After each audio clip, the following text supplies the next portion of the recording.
Rio de Janeiro, 1977. Cláudia Alecim Rodrigues tinha 21 anos quando foi encontrada morta nas Pedras do Chapéu dos Pescadores, no bairro de São Conrado, no Rio de Janeiro. Com um saco de pedras amarrado à cabeça, totalmente nua, a jovem teria morrido há pelo menos 2 dias. Com a investigação, a polícia chega até George Crowe e Michel Frank, que estavam com Cláudia na noite em que ela desaparecera. Os dois negavam o assassinato e afirmavam que Cláudia teria morrido por overdose de drogas. Desesperados, resolveram criar a cena de Cláudia nas pedras para despistarem a presença deles. Mas não funcionou. George foi julgado em 1980 e cumpriu pena de apenas 3 anos e 4 meses. Michel Frank era suíço, fugiu para seu país natal e nunca mais voltou para o Brasil e nem sequer foi julgado pelo seu crime. Como a morte de Cláudia Alecim Rodrigues afetou uma geração inteira de brasileiros? O que de fato terá acontecido com ela? Como foi o trabalho do tal Destino para a elucidação de parte do crime? Acompanhe a conversa que tive com o Dr. Carlos de Faria sobre a participação do acaso nessa história. Eu sou Beto Ribeiro e este é o Crime S.A. Vamos falar de crimes reais para a gente entender onde está o acaso em cada um deles. Você falou do Cláudio Alecim Rodrigues. Que crime é esse? Olha, Beto, a história da Cláudia Alecim Rodrigues foi um crime emblemático que aconteceu em 1977, se não me engano, no final de julho, né? Já depois da Angela Diniz. Como? Já depois da Angela Diniz. Ele é depois. Ele é depois da Angela Diniz. Angela Diniz é de 76, né? Porque eu acho que 75, eu acho que é de 76, a Cláudia Alecim é de 77. É um crime emblemático, porque ele é um crime bom, moral da história, foi achado um corpo no chapéu num rochedo ali da Avenida Niemeyer, conhecido como Chapéu dos Pescadores. E esse corpo é de uma moça, um corpo nu de uma moça dentro de uma sacola, né, com um arame no pescoço, com uma pedra que era uma desova. Era para esse corpo ter caído, escorregado pelas pedras e caído no mar, afundado, e nunca iam chegar ou talvez dessa forma. Então aí já começa um acaso, né? Duas pessoas que foram envolvidas no crime tentando se livrar de um corpo, e o corpo não desliza pela rocha, porque foi feito à noite. O corpo, essa mala breca na rocha. Então já fica ali exposto um objeto que chama atenção. A Cláudia Alecim era uma moça, né? Uma moça como outra qualquer, da Zona Sul Carioca, bem nascida, morava em Copacabana, e frequentava ali o meio, moça, aquele meio dos anos 70, 77, muita balada, muita droga e tudo mais, e ela acaba conhecendo, através de um ex-namorado, ela conhece o Michel Frank, né? Que era um rapaz de 26 anos na época, e o cabeleireiro Jorge Cour, que tinha um salão que ela frequentava. Eles convidaram ela para uma festa de embalo e ela morre. E eles tentam sumir com o corpo dela, porque ela morre, né, numa situação misteriosa, e eles vão desovar. E aí acham o corpo, e aí começa todo o processo.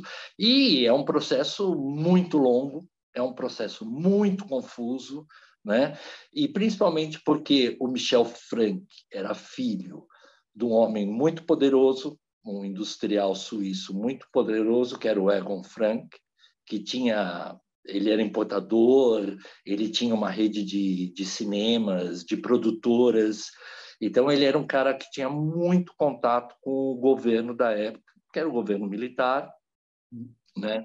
E o crime foi muito certo que ia passar batido, desapercebido, E todo o processo de investigação, tudo mais, teve muita gente mexeu nisso. Então, teve muita contradição. Eles demoraram para ser ouvidos, eles não fizeram corpo de delito, eles tinham marcas de luta corporal, os dois, o Michel Frank junto com o Jorge Cour. O corpo da Cláudia, as perícias foram muito alteradas, tem relatos dos guardas que resgataram efetivamente o corpo do Rochedo, perdão, o corpo estava muito com marcas de escoriação, de luta, tinha um traumatismo enorme no crânio, então mostra muito um corpo, uma pessoa que lutou, né, ali antes de ser morta e que sofreu um traumatismo craniano. Então, mas isso tudo foi muito maquiado, a condução do processo foi muito mexida, muito errada, e permitiu com que, inclusive, o Michel Frank conseguisse tempo para fugir do Brasil, porque ele tinha dupla de cidadania suíça, e ele foi para a Suíça, onde ele ficou preso um pouco lá. A polícia suíça pediu esse material para o Brasil e o material passou no meio com tantas pessoas, por tantas mãos, e muitas questões foram perdidas, muitos depoimentos foram tirados e tudo mais. E sem contar que, paralelamente a esse... Foi um escândalo, porque envolvia pessoas de alto poder aquisitivo, classe média alta, carioca, envolveu pessoas do governo, delegados entraram, investigadores saíram, houve uma mudança total, cada depoimento era dado de uma forma diferente, não se sabia exatamente por que linha seguir no caso, né? Mas o acaso, tudo foi evidenciado. A linha condutora que começou a chegar nessas pessoas, que até então o corpo não iam descobrir quem tinha efetuado o crime, foi levantado pelo acaso. 2 pessoas, por um acaso, estavam ali, né, na desova do cadáver. Um deles era um trabalhador de uma obra que estava tendo ali na Avenida Oscar Niemeyer. E ele estava num barracão, embaixo do Guarda-Reio, a Avenida Oscar Niemeyer, as Pedras do Chapéu do Pescador, tem uma altura ali onde eles chamam de Gruta da Imprensa, né? Um espaço, eles construíram uma casinha de madeira lá, essas casinhas típicas onde ficam os trabalhadores de obra, que eles pernoitam ali para cuidar do material, ou porque não conseguem voltar para casa. E esse trabalhador estava ali com alguns colegas. E nessa noite, que a Cláudia foi morta e o corpo dela desovado, ele tinha uma tremenda dor de dente. E ele sai e fica ali fora fumando um cigarro, e ele vê um carro parando. Vê um carro parando e 2 elementos tirando a mala, né, em resumo, e jogando a mala por ali. E como eles descem para empurrar a mala para mais para baixo, deu tempo, na curiosidade desse trabalhador, de subir e anotar a placa do carro. Ele anota com uma pedra na pedra ali, na pedra no chão. Assim, né? Ele faz aquele desenho ali rápido, coisa e tal. Quando acham o corpo, na manhã seguinte, e começa toda aquela repercussão da imprensa, passados 2 dias ele liga para um jornal famoso, e fala: olha, sabe aquela moça, aquele corpo da moça? Eu vi sendo desovado. E ali muda completamente a história, né? Aquilo muda completamente a história, porque ele vai dar justamente a placa do carro do Michel Frank, que era uma Brasília na época, que era um puta carro legal, né, moderninho, e ele anota a Brasília e a placa. E a partir dessa anotação, eles chegam e aí começa a puxar o fio da história. Mas a história é mirabolante. A história é uma das histórias mais assim chocantes e mirabolantes. Paralelo a isso, foi uma história com tanta repercussão e entrou tanta gente nesses inquéritos que a Polícia Federal abriu uma investigação paralela para investigar o tráfico de drogas, né, que estava envolvendo tudo aquilo na Zona Sul Carioca. Então, você começa a ter uma outra investigação, e nessa investigação da Polícia Federal entram muitas outras pessoas que não tinham sido citadas no crime, no processo civil, né, o processo criminal. Então, aí começa a se desvendar uma verdadeira cadeia de traficantes de grande peso na Zona Sul Carioca, ligados com o tráfico internacional de cocaína. E essas pessoas que estão juntas que eles se reuniam, né, para o consumo. Era uma cracolândia de rico que tinha ali e que provavelmente foi o lugar onde Cláudia deve ter sido assassinada. E Talvez... ela foi violentada, você sabe? Não, assim, bom, a perícia é muito falha. A perícia é muito falha, né? A perícia foi muito mexida, tem muita coisa que não foi explicada, teve exames que foram retirados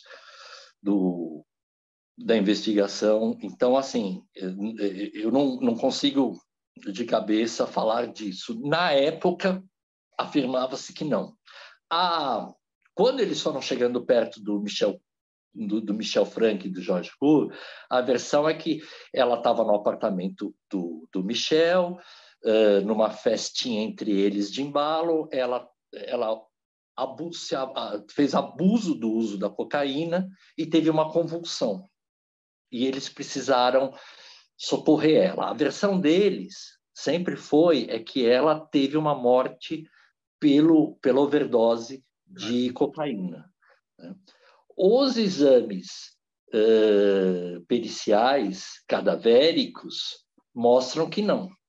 Mostram que Cláudia não teve isso. A Cláudia já foi morta por uma pancada, por traumatismo craniano, depois de uma luta que os dois tinham marcas regulares, né, iguais, de luta física mesmo. Eles nunca chegaram a fazer, por exemplo, exame de delito, para você ver como esse processo é falho. Tanto o Jorge Cour como o Michel Frank, apesar de terem muitas marcas simétricas de luta corporal, em nenhum dos casos eles foram para corpo de delito.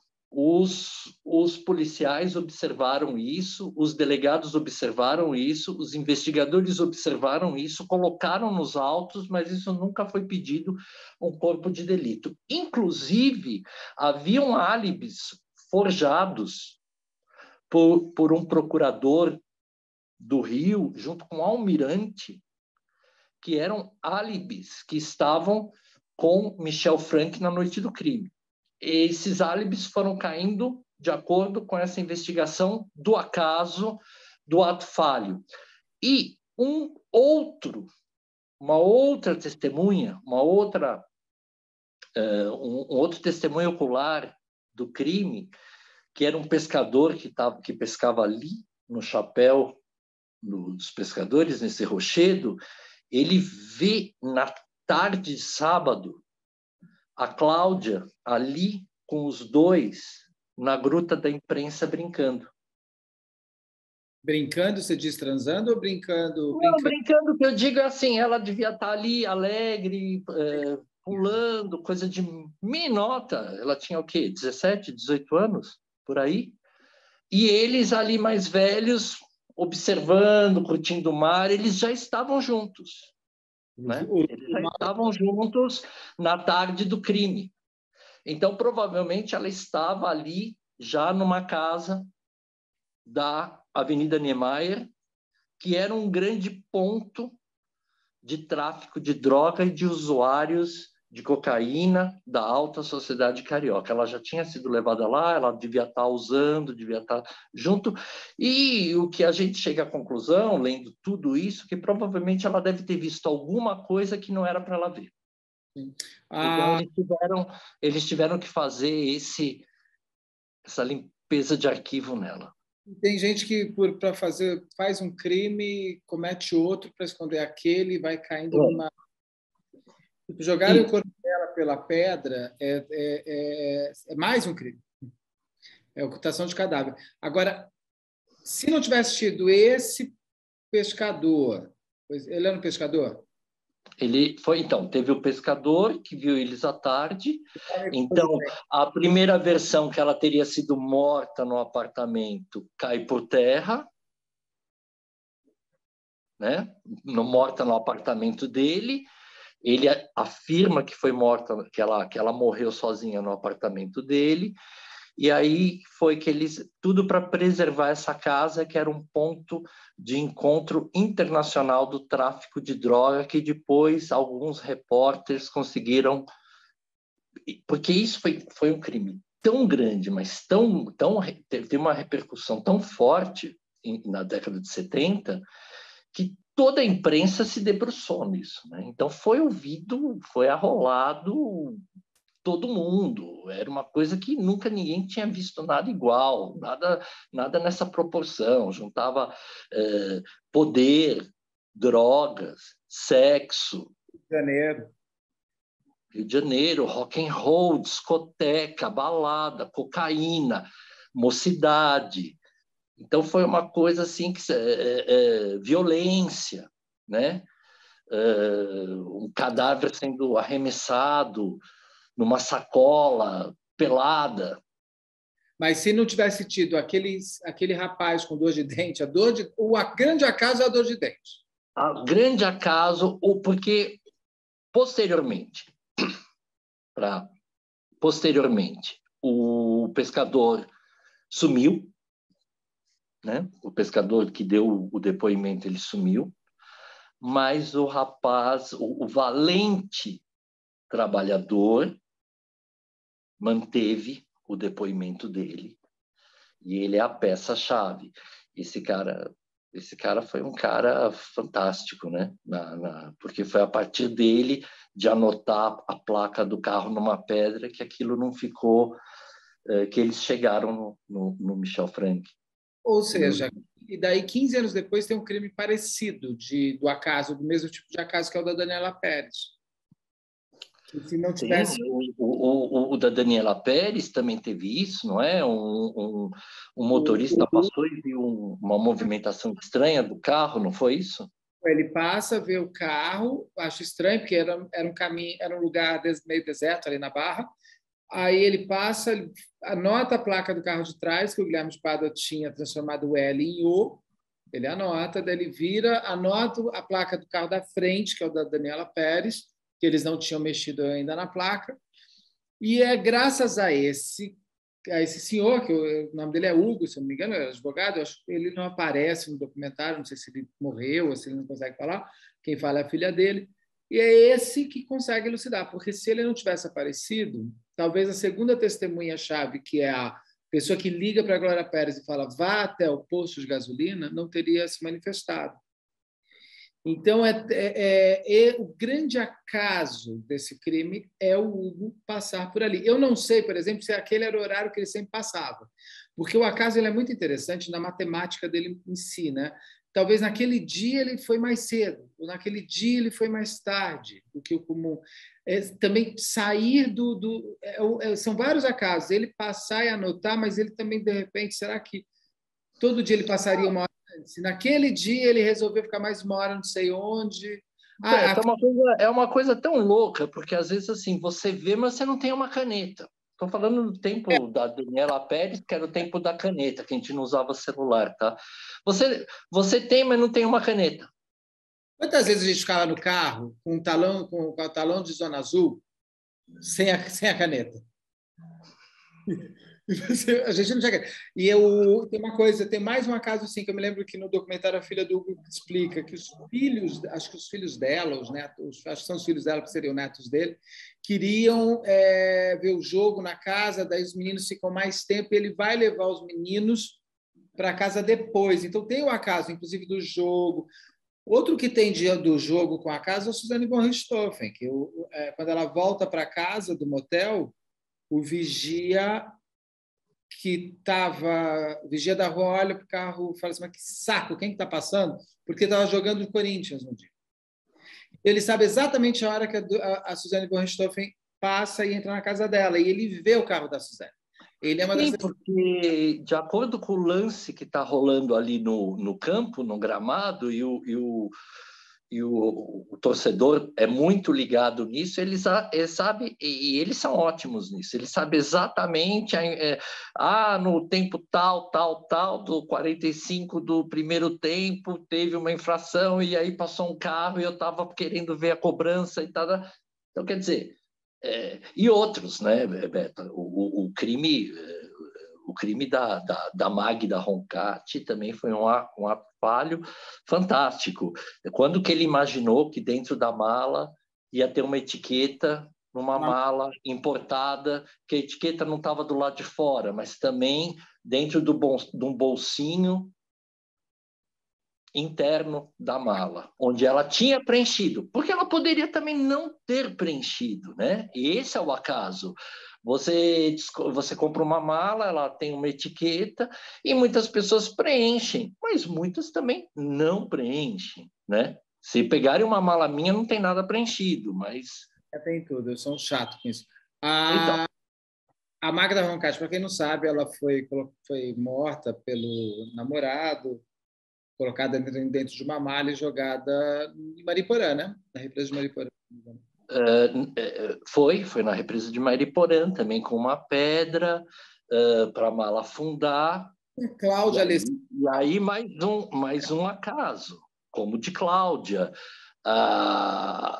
O corpo, isso é uma coisa que jamais um criminoso que está fazendo um ato, como a gente falou, com essa pressão toda, jamais ele vai imaginar que o corpo ou não vai deslizar de uma pedra com limbo, com o próprio peso do corpo, ou que no caso da Magda, que o corpo não tenha produziu mais gás do que o peso da pedra e a mala volta e fica boiando. Isso é o tipo de coisa que ninguém consegue pensar no momento de extrema pressão, de extrema carga afetiva, que é resolver a questão do corpo, né? A outra moça, a Mércia Nakashima, que foi um caso que também a gente conversou muito, que não conseguia aceitar o término do namoro, Misael, e ele mata a Mércia.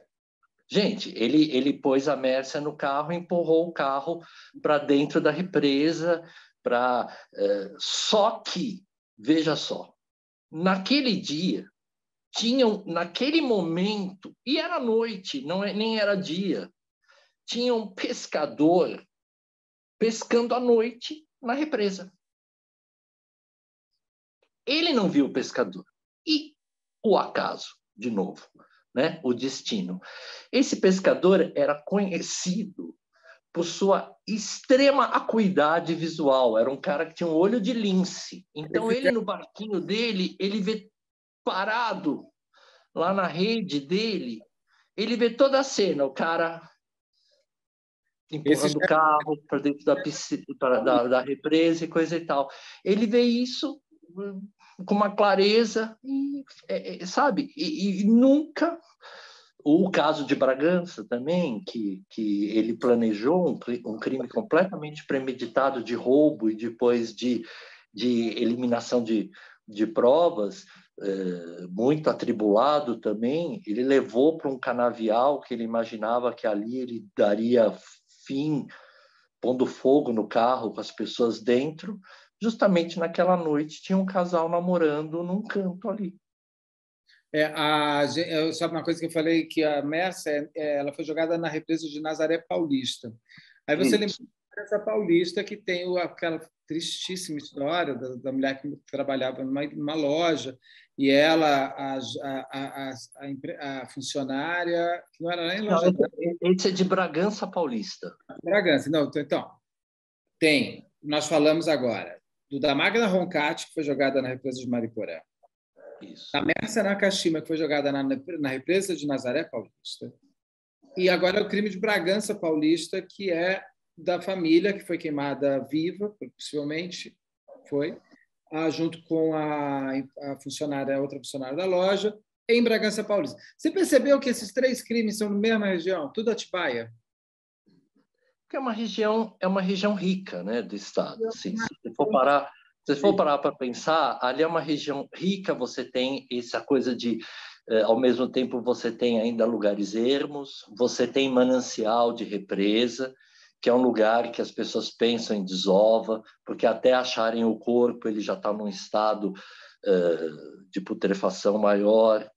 Você falou uma coisa importante aí, outro acaso da Mércia. O doutor Olimi, na entrevista que eu fiz com ele me conta isso. O carro da Mércia cai e ele fica assim, num negocinho assim, numa pedra, com uma parte da pedra. Se ele tivesse caído um pouquinho para cá, o carro tinha caído naquilo que eles chamam de zona morta, uma coisa assim, de uma represa. Exatamente. É tão profundo, Exatamente. não ser encontrado. Então, não dá para você pensar em outra coisa que não seja o acaso, o destino, o ato falho, o insondável, o inconsciente, Deus. Não dá para você não pensar nisso. Lamento quem não pensa. Lamento quem não leve isso em consideração na sua vida pessoal e particular, porque isso ajuda muito, inclusive, a estabelecer vínculos mais efetivos com esse todo insondável do qual nós fazemos parte, né? E que pode nos surpreender também muito positivamente. Sim. O acaso ele nos surpreende muito positivamente, é aquilo que eu digo. Se todo mundo aqui fizer uma reflexão interna e se lembrar de eventos luminosos, não é, que fazem a mudança de um jogo que é incrível, né? Então, a gente tem que entender aos olhos da ciência, aos olhos da psicologia, que existem componentes que, entre o céu e a terra, nossa vã consciência ainda não consegue abarcar. Então, a gente está acabando o tempo. Temos perguntas que o Aruaí está me falando. Que bom. Aí, só para falar de um crime que eu acho que o acaso ele acontece de várias maneiras, inclusive para mim, por tudo que eu já estudei e por tudo que eu já vi, é o Isabella Nardoni. Também. O crime é criado pelo acaso. Porque a menina já tudo bem, vai lá embaixo no carro, tudo que o pai já fez é um absurdo. Só que quando ele joga a menina, ele não quer jogar no chão, ele quer jogar no sofá. Isso é nítido, você vê, assim, ele joga, assim, sofá é aqui, ela cai aqui. Ali é o inferno na Terra que se abre totalmente, porque, a gente, Odete Reutemann, que